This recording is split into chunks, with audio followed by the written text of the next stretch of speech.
Minute जी। बहुत है। शुक्रिया दोस्तों।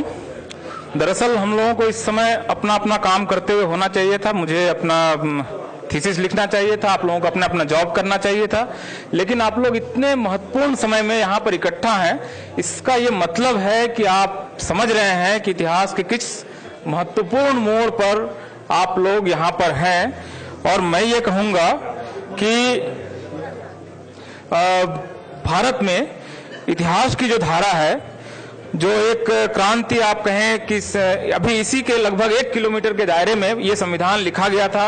संविधान सभा के सारे सदस्य यहीं आसपास, यहाँ पर वो जो आजकल कस्तूरबा गांधी मार्ग पर हॉस्टल है वहीं रहते थे। बाबा साहब अम्बेडकर से लेकर सारे लोग आसपास रहे और उन्होंने एक संविधान लिखा। मैं बहुत गंभीरता से, बहुत संजीदगी से ये कहना चाहता हूं कि ये प्रतिक्रांति का दौर है, काउंटर रिवॉल्यूशन का दौर है। रोक सकते हैं तो रोक लीजिए, वरना हम लोग पेशवाई के दौर में वापस जाने की दिशा में बढ़ रहे हैं। गंभीर समय इसलिए है क्योंकि भारतीय संविधान की जो मूल अवधारणा है 16(4), जिसमें कहा गया है कि 2 ही आधार पर आरक्षण दिया जा सकता है, दो ही बेस है और एक ही आर्टिकल है, बहुत ज्यादा नहीं है, 3 लाइन है, पढ़ लीजिए। सीधा सीधा मामला, वो उसमें बैकवर्डनेस होनी चाहिए, एडिक्वेट रिप्रेजेंटेशन नहीं होना चाहिए, 2 ही कैटेगरी है। तीसरा कोई आप लोगों को पढ़ना चाहिए, मुझे लगता है 16(4) आर्टिकल 3 लाइन का आर्टिकल है। अब ये बताइए कि सवर्ण जो है सोशली बैकवर्ड है, आप बताइए सोशली बैकवर्ड है, सामाजिक पिछड़ापन उनमें, मतलब उसका जो भिखारी भी है वो भी आशीर्वाद देता है। मतलब आप उसको रुपया देते हैं और वो भी यूं आशीर्वाद देता है। मतलब फटी धोती, टूटी साइकिल, मतलब उसको हिंदी बोलने की तमीज नहीं, आपको आशीर्वाद देता है। आपका नाम, बच्चे का नाम रखता है। आप में से बहुत सारे लोगों के बच्चे का नाम उन्होंने रखे होंगे, इस शब्द से रख दो, भला होगा, शादी ऐसे इस तारीख को करो, नहीं टूटेगी, पता नहीं क्या क्या। अब सोशली बैकवर्डनेस नहीं है, एडिक्वेट रिप्रेजेंटेशन। इस देश में सवर्ण अपनी आबादी से कम 4 गुना ज्यादा रिप्रेजेंटेड है। किसी ऑफिस में चले जाइए, यहाँ सारे ऑफिसेज ही हैं, सारे मिनिस्ट्रीज हैं, सारे मिनिस्ट्रीज का डाटा आरटीआई से निकला हुआ है। अपनी आबादी से कम 4 गुना रिप्रेजेंटेड है। दोनों शर्तों को पूरा नहीं करता है। आपने उनको आरक्षण दे दिया, किस आधार पे दे दिया, क्या है, क्या और कितनी हड़बड़ी। 6 तारीख को रात 11 बजे ड्राफ्ट लिखा जा रहा है, 7 बजे सुबह लोकसभा में वो 7 तारीख को वो पेश हो रहा है, 7 तारीख को पास किया जा रहा है, अगले दिन राज्यसभा में आ रहा है, राज्यसभा में पास हो रहा है, 12 तारीख होते होते राष्ट्रपति उसको अनुशंसा दे देते हैं, हो गया, लागू हो गया। मतलब आप कल्पना कीजिए, इतनी क्या है बड़ी भाई।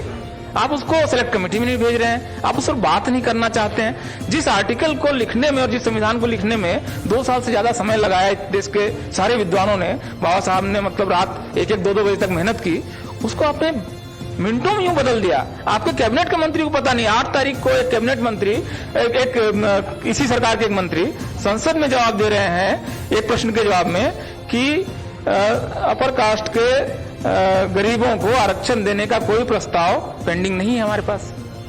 जिस दिन वो पारित हो रहा है, आप कल्पना कीजिए कि सरकार किससे छिपा रही है। तो ये जो प्रतिक्रांति का समय है, लगभग मैं इसकी तुलना करता हूं जो बौद्ध सम्राट, 10वें बौद्ध सम्राट बृहद्रथ को मारकर जो पुष्यमित्र शुंग ने इस देश में फिर से ब्राह्मणवाद की स्थापना की थी, लगभग वैसा समय है।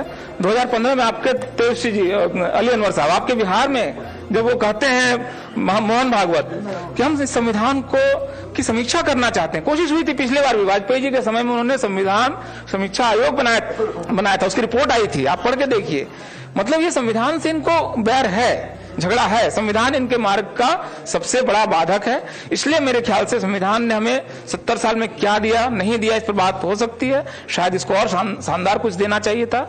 लेकिन यह संविधान इस देश में मनुवादियों के रास्ते का एक बहुत बड़ा रोड़ा है, जो एंटी कॉन्स्टिट्यूशनलिस्ट हैं उनके रास्ते का बहुत बड़ा रोड़ा है।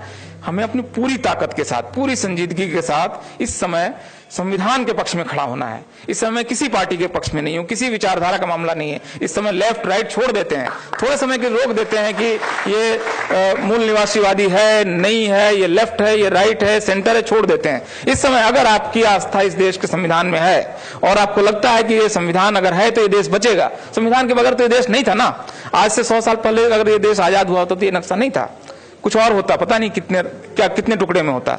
तो इस समय इस देश को बचाने का प्रश्न है, इस संविधान को बचाने का प्रश्न है। और ये देश अगर इस रूप में नहीं बचता है तो पता नहीं क्या होने वाला है। आप कल्पना कीजिए, जिसकी बात सुप्रीम हाई कोर्ट के चीफ जस्टिस साहब कितनी गंभीरता से कह रहे हैं कि ये देश गृह युद्ध की तरफ बढ़ रहा है। जस्ट इमेजिन द सिनेरियो, मतलब आप कल्पना कीजिए उस देश की, जिस समय इस देश का वंचित को ये लगेगा कि इस देश में ये जो संविधान है जिसको तोड़ मोड़ दिया गया है और हमें फेल कर रहा है, कॉन्स्टिट्यूशन हमें हमारे जो महत्वाकांक्षाएं है उसको पूरा नहीं कर रहा है। मतलब आप कल्पना कीजिए उस देश की। तो ये जो चीफ जस्टिस साहब हमें अलर्ट कर रहे हैं, उस स्थिति से अगर बचाना है, हम में से कोई नहीं चाहता है कि वो देश उस स्थिति में जाए जहां पर गृह युद्ध हो। तो अगर इसको बचाना है तो देश इस समय गलत लोगों के हाथ में है, संविधान विरोधियों के हाथ में है। संविधान बचाने का प्रश्न है। मैं रोस्टर पे इसमें बात नहीं कर रहा हूं, इस पर बात हो चुकी है। अगर रोस्टर लागू होता है तो इस देश में SC ST OBC पढ़ाने नहीं जाएगा, फिर से गुरुकुल सिस्टम आएगा और एकलव्य का अंगूठा फिर से काटा जाएगा। अगर आपको अपने एकलव्य का अंगूठा बचाना है, और देखिए एक टीचर इस समय आएगा वो अगले 30 साल तक रहेगा, और आप जानते हैं इंपेरिकल डाटा है इसका कि अपर कास्ट का टीचर लोअर कास्ट के टीचर्स स्टूडेंट्स को इंटरव्यू और वाइवा में कम नंबर देता है। इस देश में RTI का डाटा है, आपको चाहिए तो मैं दे देता हूं। वो नहीं देते हैं नंबर पर्याप्त, वो अपमानित करते हैं। मेरे साथ के दो शेड्यूल कास्ट के बच्चे क्लास में घुसते थे तो टीचर कहता था 2 बैल आ गए। मतलब आप उसका ह्यूमिलिएशन सोचिए, मतलब वो बच्चा क्या पढ़ेगा, क्या सोचेगा। मतलब इस ह्यूमिलिएशन से हमारे बच्चे अगले 30 साल तक न गुजरे।